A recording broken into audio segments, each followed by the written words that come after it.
আসসালামু আলাইকুম রহমতুল্লাহ। প্রিয় দর্শক, কেমন আছেন? আশা করি ভালো আছেন। প্রিয় দর্শক, মারা গেছেন তোফায়েল আহমেদ।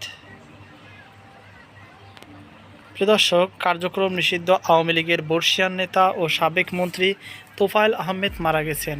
ইন্না লিল্লাহি ওয়া ইন্না ইলাইহি রাজিউন। সোমবার 1 জুন বিকেল 3:30টায় রাজধানীর স্কয়ার হাসপাতালে চিকিৎসাধীন অবস্থায় তিনি মারা যান। মৃত্যুকালে তার বয়স হয়েছিল 82 বছর। হাসপাতালের কর্তৃপক্ষ ও পরিবারের পক্ষ থেকে তোফায়েল আহমেদের মৃত্যুর বিষয়টি নিশ্চিত করা হয়েছে। জানা গেছে, গত বছরের 28শে সেপ্টেম্বর গুরুতর অসুস্থ হয়ে পড়লে তাকে রাজধানীর স্কয়ার হাসপাতালে ভর্তি করা হয়। সম্প্রতি অবস্থার অবনতি হলে তাকে লাইফ সাপোর্টে নেওয়া হয়। দীর্ঘদিন প্যারালাইজড সহ অন্যান্য শারীরিক সমস্যায় ভুগছিলেন তিনি।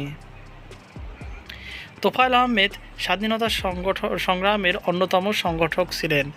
তিনি বঙ্গবন্ধু শেখ মুজিবুর রহমানের ঘনিষ্ঠ সহচর এবং ছাত্রলীগের সাবেক সভাপতি ছিলেন।